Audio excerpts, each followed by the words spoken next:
warahmatullahi wabarakatuh. Innal hamdalillah nahmaduhu wa nasta'inuhu wa nastaghfiruh wa na'udzu billahi min syururi anfusina wa min sayyiati a'malina. May yahdihillahu fala mudilla lahu wa may yudlil fala hadiya lahu.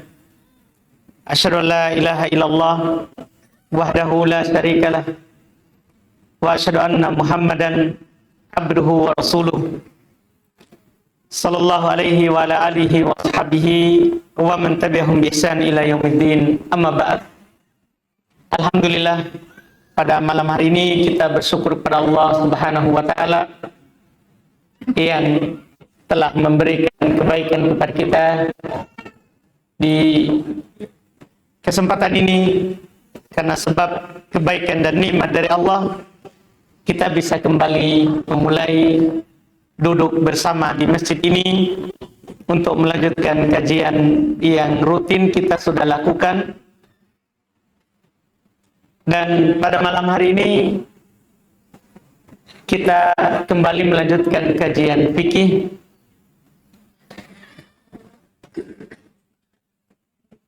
Pembahasan ini kalau untuk pertemuan pertama agak berat juga ini.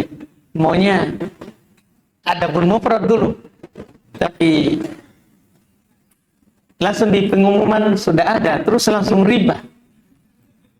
Nih, keras-keras kehidupan sedikit. Jadi kita di pembahasan jual beli. Di pembahasan fikih malam hari ini kita sudah masuk di babur riba. Bab terkait dengan riba. Para ulama kita selalu berkata kalau masuk bab riba, hadzal babu min ahammil abwab wa min as'abih. Bab ini itu bab paling penting dalam jual beli. Tapi paling sulit disampaikan. Iya, lebih sederhana kita membicarakan basmalah itu jahar atau tidak. Itu mudah disampaikan. Karena walaupun basmalah jahar, salat sah. Iya, lebih mudah kita berbicara kunut nggak di subuh atau tidak kunut. Karena kalau ada orang kunut tidak dosa. Kalau orang juga tidak kunut, tidak dosa juga. Riba, ini masalah. Padahal masalah basmalah dan masalah kunut itu diperselisihkan. Masalah riba kenapa sulit dibicarakan? Karena ini masalah yang terkait dengan syahwat, bukan syubhat. Kalau syubhat kan gampang. Pemikiran itu mudah diangkut, dikeluarkan. Tinggal bagaimana kita cara menyampaikan yang bagus, sampaikan dalil, ini yang lebih kuat, orang bisa terima. Kalau masalah syahwat, ini masalah. Karena ada kepentingan perut, ada kepentingan ya dari yang namanya dunia. Inilah makanya mereka katakan ini bab adalah as'ab, bab yang paling sulit. Sulit disampaikan, terus secara pembahasan juga sulit. Karena orang setiap kali kita katakan ini jenisnya adalah riba, maka mereka akan cari jalur yang membuat sama itu perkara yang menjadikannya tidak riba. Jadi orang selalu mencarikan hilah,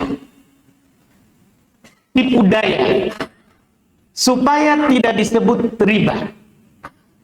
Iya, supaya tidak dikatakan jatuh dalam dosa. Padahal perkara ini, masalah riba, ini masalah yang disepakati oleh madhab 4. Iya, masalah yang disepakati oleh madhab 4 akan keharumannya berdasarkan dalil Quran, hadits Nabi SAW yang sangat banyak. Kita sebutkan sedikit, ya, Sebentar dalil tentang pengharuman riba. Setelah pengertian riba. Riba itu secara bahasa dia bermakna az-ziyadah, tambahan. Tambahan dalam harta itu nanti riba fadl, atau tambahan dalam waktu itu riba nasi'ah. Jadi riba itu tidak semata-mata tambahan harta. Bisa tambahan waktu. Harusnya dibayar sekarang tunai, dia akhirkan. Riba juga itu namanya. Iya, riba nasi'ah. Pada perkara-perkara yang termasuk perkara riba, karena tidak semua apa yang kita perjualbelikan itu riba. Tidak, ada jenisnya. Yang Nabi sudah sebutkan nama-namanya. Jadi jangan sampai kita bilang bahwa riba semua kita nanti ini. Tidak. Ada barang-barang ribawi. Selain itu bukan barang ribawi. Jadi makna secara bahasa riba itu bermakna az-ziyadah, tambahan. Iya, tambahan. Adapun secara istilah dia adalah az-ziyadah al-hasilah. Iya. Bimubadalatir ribawi bijinsihi. Dia adalah tambahan yang terhasilkan dari pertukaran barang riba dengan yang sejenisnya. Emas dengan emas. Ini kan barang riba, emas barang riba. Ketika mau kita tukar emas dengan emas, maka ada dua syaratnya. Harus sama timbangannya dan harus takobut. Kita kasih emas Kak, dia kasih emas. Kalau tidak terpenuhi dua syarat, itulah disebut dengan az-ziyadah. Kalau misalnya gini, kita kasih emas lamata 1 gram. Misal, kita tukar dengan emas baru yang 1 gram juga. 1 gram juga. 1 gram dengan 1 gram. Cuman emas lamanya. Sekarang kita kasih emas barunya besok misalnya. Dibuatkan dulu riba nasi'ah. Riba nasi'ah. Itu emas dengan emas. Atau kita kasih emas baru lamata 2 gram. Kita tukar dengan emas baru 1 gram. Tangan ke tangan. Kita kasih emasnya, dia kasih emasnya. Tapi kita punya 2 gram, dia punya 1. Atau kita punya 2, dia punya 1,5. Riba. Riba apa? Riba fadl. Supaya tidak riba. Supaya tidak riba, harus sama tangan ke tangan. Kalau toko bilang, nggak bisa sama, Kak. Ini lama, saya punya baru. Maka jual saja dulu.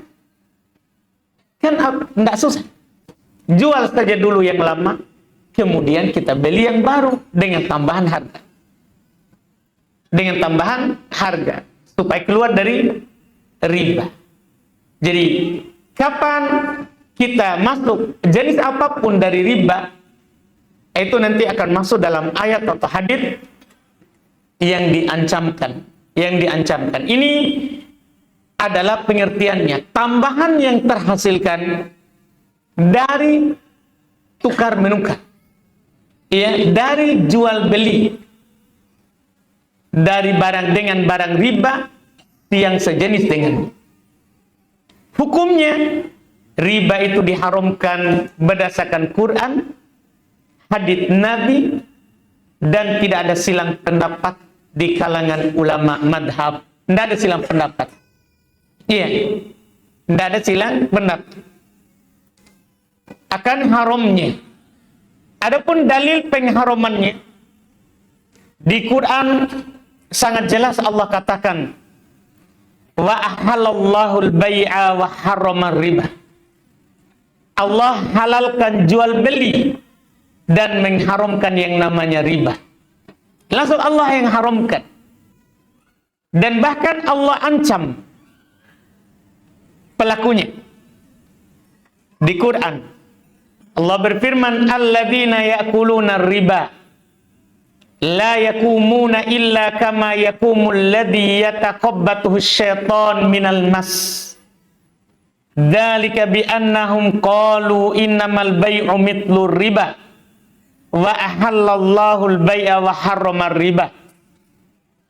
Faman ja'ahu mau'izatun min rabbih fantaha falahu ma salaf wa amruhu ilallah wa man 'ada fa ulaika ashabun nar hum fiha khalidun. Ini Al-Baqarah ayat 275. Allah katakan orang-orang yang memakan riba tidak akan bangkit nanti pada hari kiamat kecuali sebagaimana bangkitnya orang-orang yang kerasukan setan. Dia bangkit nanti di hari kiamat, tapi dia bangkit di padang mahsyar seperti orang yang kerasukan. Ini hukuman pertama. Ini penghinaan dari Allah pertama. Sebagaimana dia berbangga-bangga di dunia dengan riba, maka di akhirat dihinakan. Bangkit seperti orang yang kerasukan. Allah katakan, demikian itu karena mereka berkata, jual beli itu ya sama dengan riba. Riba jual beli. Sebagaimana jual beli boleh, riba boleh. Padahal kata Allah, Allah halalkan jual beli dan haramkan riba. Siapa yang datang nasihat yang mendalam dari Rabb-nya, kemudian dia berhenti, maka untuknya yang telah lewat. Yang telah lewat dimaafkan. Iya. Dan urusannya kembali kepada Allah.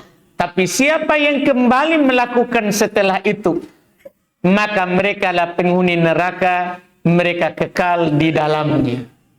Di ayat ini, Al-Baqarah 275 ini, ada beberapa ancaman terhadap pelaku riba. Pertama, at-taqabbut, bangkit seperti orang kerasukan. Yang kedua, ya, adalah orang yang melakukan riba itu diancam dengan kekal di neraka. Kekal di sini dua bentuknya. Pertama, tulul muqt, lamanya dia disiksa di neraka, sehingga dikatakan kekal. Bisa juga kekal di sini, tidak akan keluar lagi dari neraka, tidak akan pernah lagi masuk surga. Ini khusus yang menghalalkan, yang mengatakan riba halal. Itu yang kekal, karena dia menghalalkan yang Allah haramkan. Itu yang kekal. Iya, kekal betulan karena kafir. Ini di ayat ini. Sekaligus di ayat ini ada ajakan untuk bertobat dari riba. Karena kalau kita bertobat, yang telah lewat dimaafkan. Tidak perlu kita buang. Karena kalau kita minta buang, hancurkan, tidak ada orang mau tobat dari riba. Susah. Tidak ada orang mau tobat dari riba. Iya. Dulu para sahabat yang masuk Islam, kan sebenarnya ini ayat Al-Baqarah 275, ini satu ayat tapi turunnya tidak sekali. Tidak sekali ini. Jadi turun dulu sebelumnya itu, yang Allah halalkan jual beli, haramkan riba. Ketika turun itu ayat, gelisah para sahabat yang sebelumnya muamalahnya riba. Gimana yang sebelumnya barang-barang yang kita beli, kurma yang ditanam, dibeli dengan cara riba jahiliyah, gimana sebelum? Maka ketika ada kegelisahan itu, turunlah ayat setelahnya itu. Faman ja'ahu mau'izatun min rabbih. Turunnya beda ini, tidak satu kali. Siapa yang datang nasihat dari Rabb-nya. Nasihat itu maksudnya ayat tadi. Karena riba ini diharamkan itu bukan tahun pertama Islam. Riba ini diharamkan di Madinah, bukan di Mekah. Jadi 13 tahun di Mekah Nabi berdakwah, tidak ada pengharaman riba. Bahkan di tahun pertama Hijriah belum haram. Tahun kedua Hijriah belum haram. Ini pengharaman riba, pengharaman khamr itu setelah perang Uhud. Tahun berapa perang Uhud? Siapa yang tahu perang Uhud tahun berapa?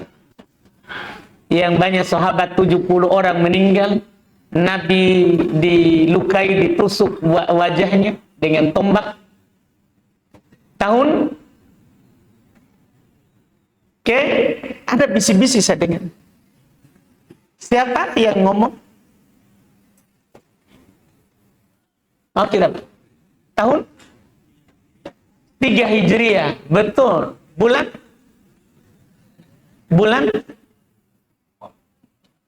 Pai.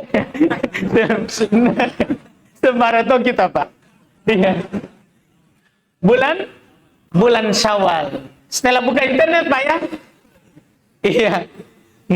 Setelah buka HP. Jadi perang Uhud itu setahun setelah perang Badar. Perang Badar di bulan Ramadan tahun 2 Hijriah. Iya, tahun 2 Hijriah. Perang Uhud tahun 3 Hijriah di bulan Syawal setelah puasa. Setelah puasa di bulan Ramadan. Pulang dari situ baru banyak tuh syariat pengharuman yang haram. Khamar. Sebelumnya orang sahabat masih buat khamar dari anggur, dari kurma, masih minum. Turun pengharumannya itu di atas perang Uhud. Rata-rata hal yang diharamkan itu adalah tahun 4, 5, 6, 7, 8, 9, 10. Itu ke atas. Iya. Sehingga sebelumnya seperti khamar masih dilakukan, judi masih dilakukan, dan pengharuman khamar dan judi sama juga tahunnya. Iya. Ini masalah riba masih dilakukan karena belum turun pengharuman. Para sahabat gelisah terkait dengan bagaimana dengan yang sebelumnya. Seperti mereka bergelisah terkait dengan sholatnya mereka sebelumnya menghadap Baitul Maqdis. Kan sebelumnya sholat tidak menghadap Ka'bah, menghadap ke Baitul Maqdis. Ia nanti pindah ke Madinah baru disyariatkan menghadap ke Ka'bah. Sehingga para sahabat juga gelisah, gimana sholat kita sebelumnya? Turun Quran, Allah tidak akan menelantarkan sholat kalian sebelumnya. Sama ini. Gelisah para sahabat terkait dengan hal-hal yang dilakukan dengan cara riba sebelumnya. Turunlah ayat. Faman ja'ahu mau'idatum min rabbih fantaha falahu masal. Siapa yang datang nasihat yang mendalam dari Rabbnya kemudian dia berhenti, maka untuknya yang telah lewat. Yang penting tidak akad baru. Akad yang sudah terjadi sebelumnya masih lanjut sekarang, yang kita tidak bisa keluar darinya, dimaafkan. Tapi jangan sampai kembali setelah tahu. Nah, ini baru berat. Ini yang berat karena di situ sudah bisa dikatakan kalau kita tidak punya syahwat yang tinggi, ada penghalalan. Makanya dikatakan faman ada waman ada faulaika ashabun nar. Siapa yang kembali melakukan setelah datang keterangan dari Rabbnya, dialah penghuni neraka. Itu yang penghuni neraka, bukan yang sebelumnya karena tidak tahu. Bukan yang sebelumnya karena tidak tahu. Ini ajakan untuk bertobat. Ajakan untuk kembali. Tidak ada kata terlambat untuk tobat dari ini riba. Daripada diancam dengan dibangkitkan di hari kiamat dengan keadaan buta. Di ayat yang lain, masih di surah Al-Baqarah, ayat juga 2, ya. Setelah menjelaskan di ayat tadi, di setelahnya juga dijelaskan. Di ayat masih 275 juga Allah jelaskan yamhaqullahu riba. Allah Subhanahu wa taala imhaq itu adalah yang dimaksud dahabul barakah. Allah hilangkan keberkahan. Iya. Makanya di kenyataan hidup orang yang melakukan transaksi riba, tidak ada berkah baginya. Dan tidak lanjut ke keturunannya setelahnya. Jarang orang yang transaksi riba, itu berkahnya tetap. Tahu berkah kan? Berkah itu an-nama wa ziyadah. Tumbuh dan berkembang. Nah, pelaku riba, yamhaqullahu riba. Allah Subhanahu wa taala menghancurkan riba. Apa yang dihancurkan? Kata para ulama, dihabul barokah. Hilangnya keberkahannya. Ada, tapi tidak berkah. Ada, tapi tidak berkah. Iya. Bahkan dikatakan oleh para ulama, la yantafi'u bih wala waladu ba'dah. Dia sebenarnya tidak mengambil manfaat dengan yang dia lakukan itu. Tidak pula anak-anaknya setelahnya. Tidak pula anak-anaknya setelahnya.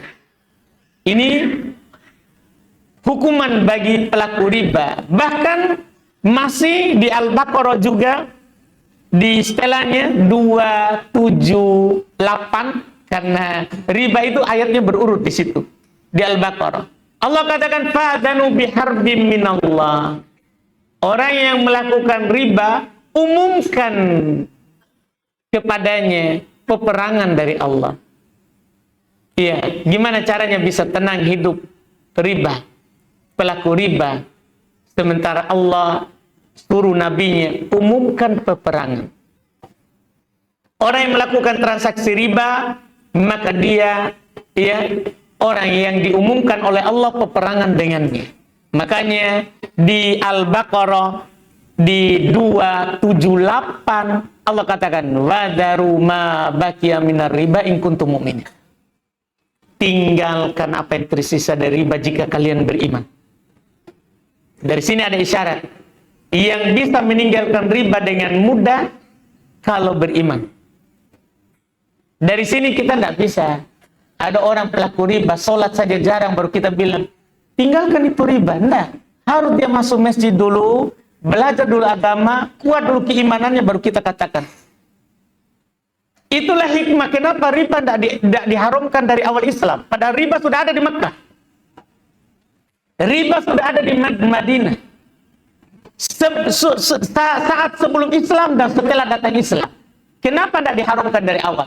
Kalau haram dari awal, siapa yang bisa meninggalkannya? Keimanan kepada Allah tidak ada. Iya, makanya bukan perkara yang tidak penting sebenarnya mengingatkan riba, tapi lebih penting adalah bagaimana orang itu datang belajar saja dulu supaya keimanannya tinggi, bertumbuh. Hal itu nanti dia akan tinggal. Iya, hal itu akan dia tinggalkan. Sama dengan khamar, turun pengharaman tahun keempat setelah Uhud. Ya, setelah Uhud, orang-orang tidak diharamkan khamar, dia sudah gelisah. Ini khamar haram atau halal? Karena minum khamar, kadang orang berkelahi. Minum khamar, orang membunuh. Jadi sudah muncul pertanyaan dari para sahabat. Kenapa itu? Karena keimanan yang ditanamkan oleh Nabi. Iya, karena keimanan yang ditanamkan oleh Nabi. Makanya disinggung di sini. Bisa dikatakan ini ayat adalah ayat yang paling puncaknya dalam hal yang membuat kita meninggalkan riba. Al-Baqarah ya, di ayat 278.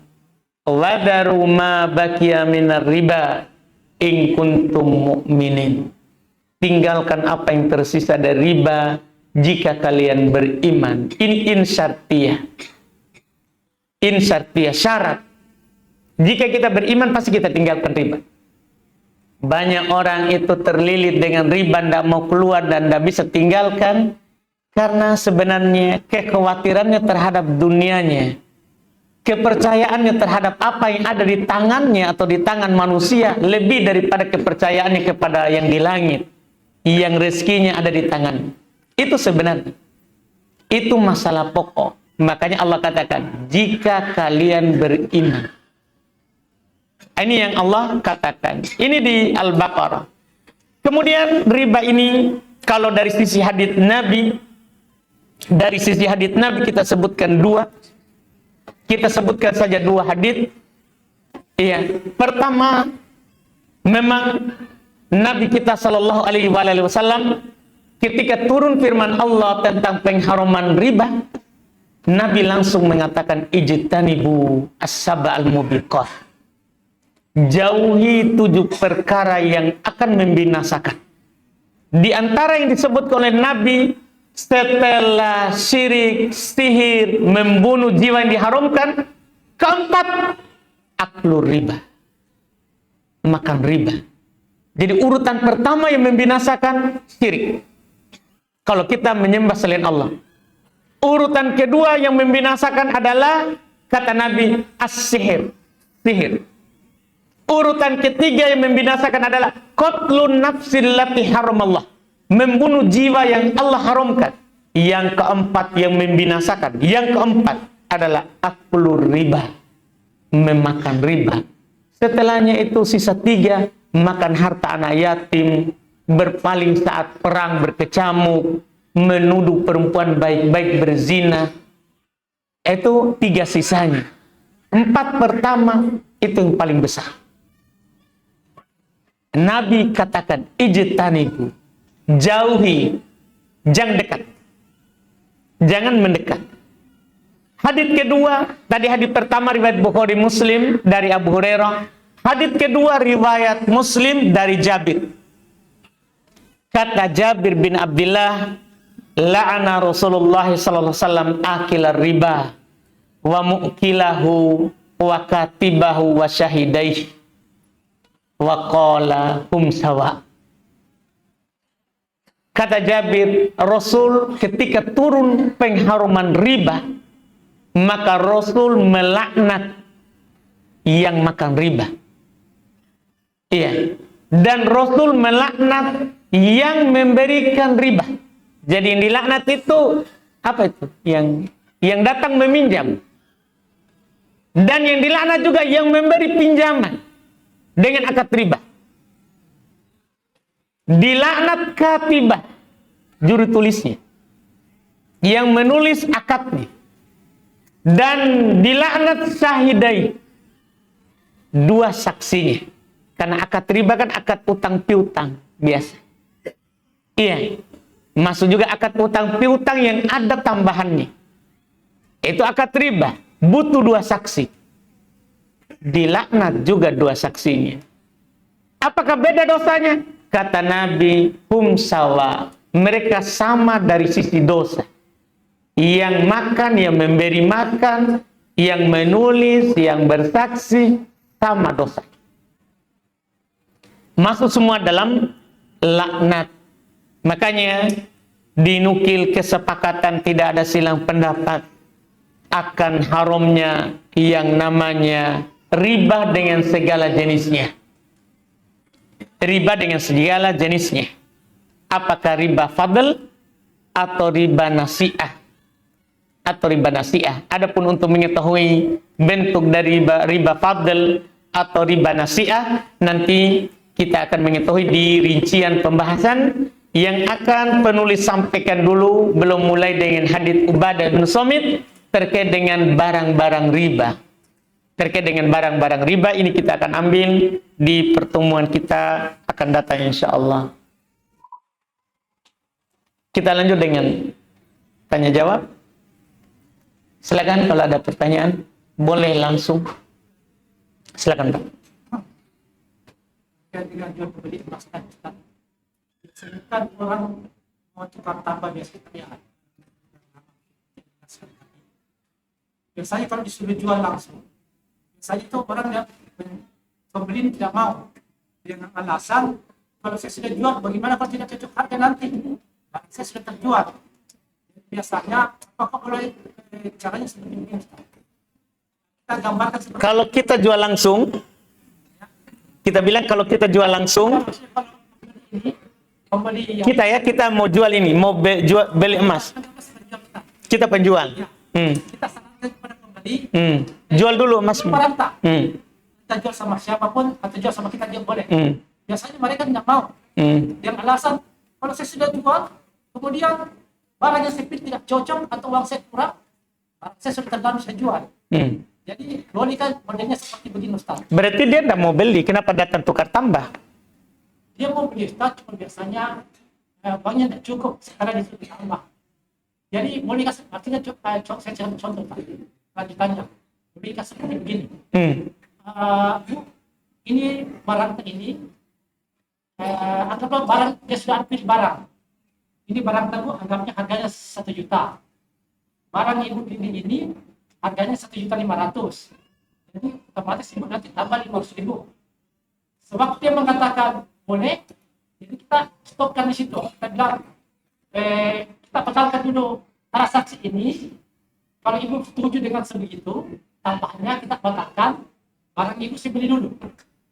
Saya beli dulu, saya bayar dulu 1 juta. Nah sekarang, ibu sudah tahu harganya. Sekarang kalau ibu beli barang saya ini boleh, tidak beli pun boleh. Apa boleh? Rumit kita itu, Pak. Iya. Artinya kita sudah sepakati dulu riba. Setelah itu kita putuskan lagi. Nggak jadi. Iya. Dengan alasan kita akad yang lain lagi. Nggak. Langsung saja dari awal. Nggak usah akad-akad. Nggak. Bilang saja. Nggak menerima tukar tambah. Kalau ibu mau kita jual dulu punya kan. Bilang dari awal, Pak. Kalau setelahnya dia nggak jadi, ya rezeki di langit, Pak. Kan yang arahkan pembeli itu ke kita siapa? Ya, Pak. Tak? Wafis sama irizkukum. Di langit rezekimu, bukan di itu orang datang. Allah yang bilang begitu, Pak. Jadi jangan hilang. Jangan, Pak. Bahaya itu dilaknat, Pak. Orang Yahudi, Pak, dilarang berburu hari Sabtu. Karena hari lebaran itu. 1 hari saja tidak boleh berburu. Karena mereka beribadah di hari Sabtu, Yahudi. Diuji oleh Allah. Allah awalnya bagus. Mereka ikuti. Diuji oleh Allah. Dengan syahwat. Itulah saya bilang tadi syahwat. Syahwat itu berat. Ikan hari Sabtu, wah main. Muncul kepalanya di permukaan. Setelah ini hari Sabtu tidak. Akhirnya dia pasang hari Jumat. Dia angkat hari Ahad. Dia bilang kan tidak berburu hari Sabtu. Diubah jadi monyet. Karena makan. Jangki begitu. Langsung saja dari awal ada orang mau beli emas dengan mau tukar emasnya. Tidak, Bu, jual dulu emas tak. Baru datang beli emasku. Apakah jual di kita atau orang lain? Jangan merasa hanya kita yang bisa beli. Enggak, matikan dulu itu akad yang itu. Jangan setelah itu dia sepakati barangnya baru, oh batal kami akad tadi. Sama aja itu, Pak. Jangan, enggak boleh. Pokoknya enggak boleh hila dalam jual beli, enggak boleh makan. Langsung saja dari awal, mau tukar tambah enggak? Jual dulu barang tak. Baru datang lihat barang yang mau kita beli. Pada? Aman ya atau belum? Alhamdulillah. Silakan, Pak.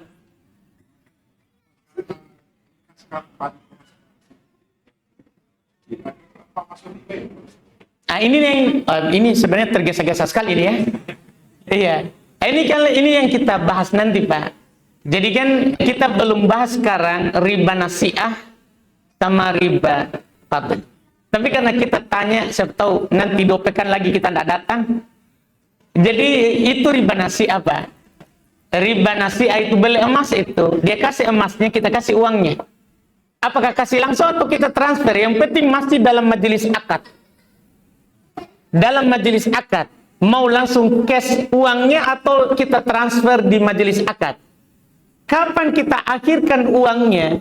Apakah dengan cicil atau sekaligus tapi diakhirkan? Riba nasiah. Riba nasiah. Ada hadisnya nanti. Nabi katakan, idza talafatil ajnas. Kalau beda jenis, tadi kan Bapak emas dengan emas. Belum mau emas dengan emas, tukar tambah. Kalau beda jenis, rupiah dengan emas, babi'u kaifa syi'tum. Silakan jual beli. Dan bagaimana kalian tawar menawar harganya? Idza kana yadan biyadin. Yang penting tangan ke tangan. Tidak boleh diundur dari majelis akad. Begitu. Nanti masuk di riba nasiah. Ada lagi? Silakan, Mbak. Telar bayar pajak.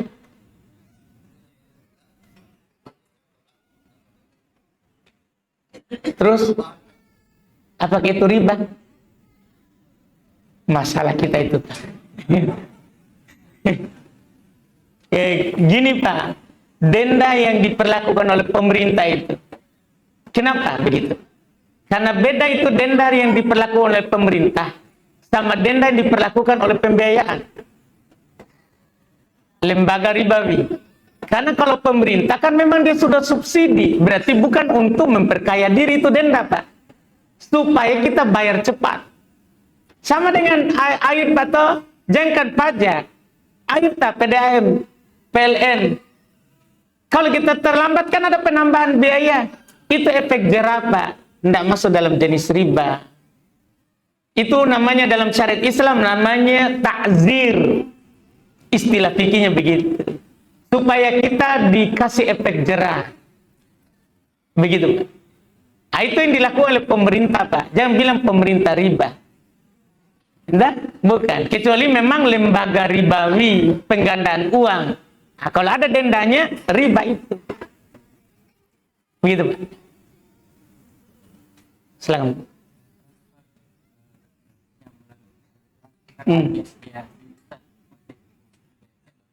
Biaya admin tidak riba. Biaya admin itu tidak masuk dalam riba. Itu biaya transaksi jasa. Itu biaya jasa, tidak masuk dalam riba. Ada lagi? Silakan. Bisa kembalikan. Tergantung Pak. Baik Pak. Wah, ya keras Bapak. Memang ini masalah keras. Ya. Jadi kalau kita beli barang, kita kembalikan toko, potong harga persen. Nah, itu kalau barangnya adalah barang bukan barang ribawi, itu masuk di syarat toko Pak. Kan toko sudah punya syarat. Nah kita beli, tapi kan waktu kita beli kita baca gitu syarat. Yang sudah diambil tidak boleh dikembalikan. Kan biasa begitu Pak, ada syaratnya Pak. Syarat dari toko itu dibolehkan Pak, itu bukan riba. Pernah terjadi di masa Nabi Pak, supaya kita ikhlas. Iya. Jadi nanti akan datang bersama kita bai'ul musirroh. Jadi bai'ul musirroh itu Pak, tidak masuk dalam riba. Kenapa itu bai'ul musirroh? Jadi ada orang jual onta, jual kambing, yang sudah tidak banyak air susunya. Cuman karena orang dulu itu butuh sekali air susunya, kambing atau onta. Jadi sebelum pergi ke pasar, dia tahan berapa hari itu air susunya, supaya banyak tertampung. Datang dia jual ke pasar, orang lihat, gemuk. Akhirnya dia beli. Setelah dia perah satu kali, habis, tidak muncul lagi. Boleh nggak dia kembalikan? Kata Nabi, boleh dikembalikan bersama satu sok dari kurma. Nah, itu dibilang, karena kita sudah minum tahu air susunya. Nah, itulah tadi Pak, kita sudah pakai kan. Akhirnya kita dikasih wakos, dikasih denda, dikasih potongan harga. Sama dengan barang cacat Pak, orang jual barang cacat, itu boleh kita kembalikan. Kalau kita lihat cacatnya, boleh kita kembalikan. Dan tidak boleh lagi lanjut jual belinya dengan cara dia ganti rugi cacat.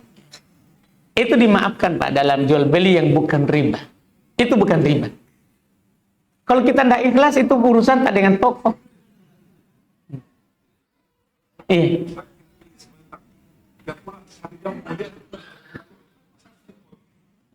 Itu, iya, makanya kita tidak ikhlas ya.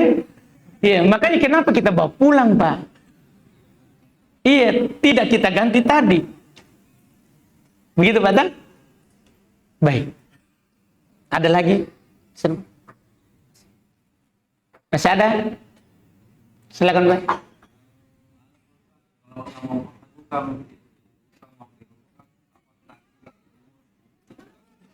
Yang salesnya, yang anjurkan,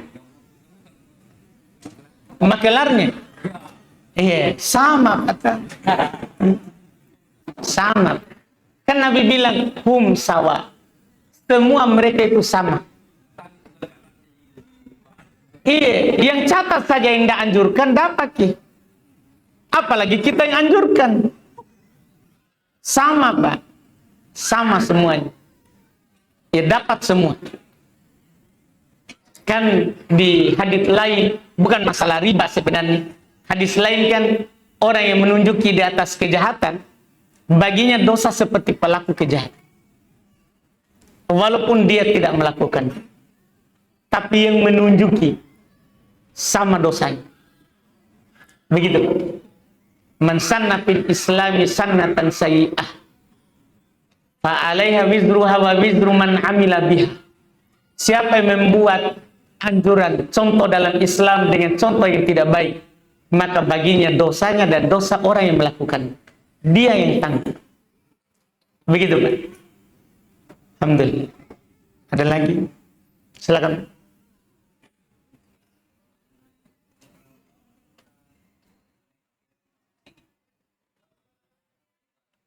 Baik, itu perlu dikaji, Pak ya. Saya sudah kaji itu rumah KPR subsidi pemerintah, KPR alat pertanian.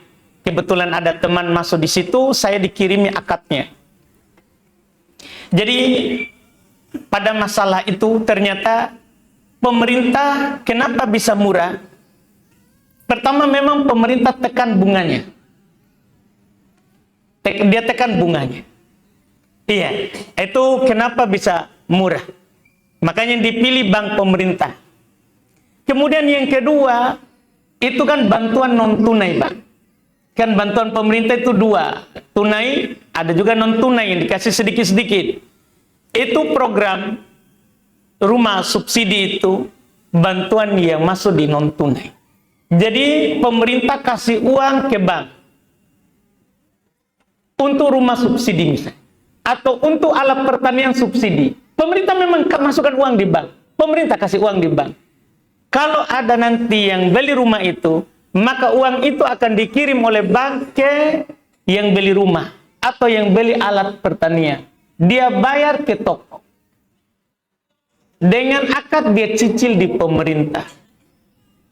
Dia cicil di pemerintah. Itu bagian bantuan pemerintah. Hanya saja pemerintah pakainya lembaga bank, Pak. Ini sama aja dengan BPJS modelnya.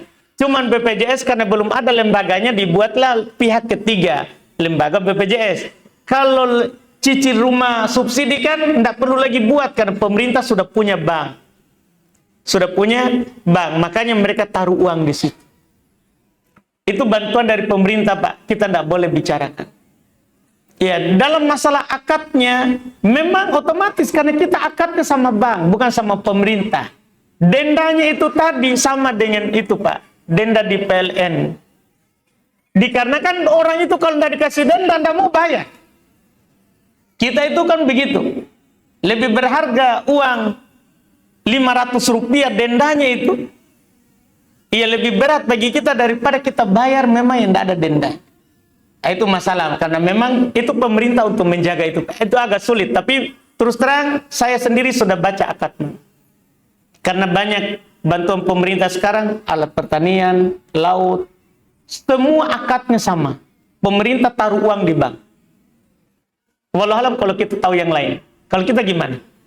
Kalau saya yang baca seperti itu. Pemerintah taruh uang di bank, baru nanti kalau ada orang yang mau ajukan, dia mau beli alat itu atau rumah itu, uang akan dikirim kepada dia. Dengan 2 kali kirim atau 3 kali. 2 kali biasa, dengan pertama dia untuk bayar DP-nya, yang kedua nanti dia kirim untuk bayar lunas. Makanya harganya juga pemerintah tentukan, Tata, kalau subsidi, pemerintah sudah batasi harga. Maka itu sekali lagi kita tidak bisa bicarakan itu program pemerintah. Ada lagi? Dan jangan samakan KPR yang biasa, Pak toh. Jangan sampai saya bilang program subsidi pemerintah ada akad KPR, itu nama akadnya saja. Di pemerintah kita samakan dengan KPR yang sama bank langsung, bukan programnya pemerintah. Itu kan beda bentuknya. Seperti kalau saya baca akadnya tidak apa-apa. Karena akadnya pemerintah kasih uang ke sana. Iya, kasih uang ke sana. Dan pemerintah tidak beli kecuali kita sudah pergi akad dengan developer. Cuman titipnya lewat bank itu cuman wakil pemerintah yang menyalurkan itu uang. Iya, kalau saya baca Pak terus terang di akadnya bisa. Walaupun di beberapa, alhamdulillah ada beberapa bunyi akad di situ. Saya pernah coba mengubah akad di alat pertanian, Pak. Bersama bank, ada bank subsidi pemerintah. Waktu itu saya dikirimkan, saya bilang bisa nggak diubah ini poinnya. Ternyata itu bank mau tahu. Bank itu mau mengubah itu akad. Iya, poinnya itu. Jadi kalau hilang itu poinnya, tidak ada masalah. Wallahualam. Katanya cukup, alhamdulillah. Insya Allah kita lanjut lagi di pertemuan akan datang. Subhanallah, hamdik, la ilaha illa anta, astaghfiruka wa atubu ilaik. Assalamualaikum warahmatullahi wabarakatuh.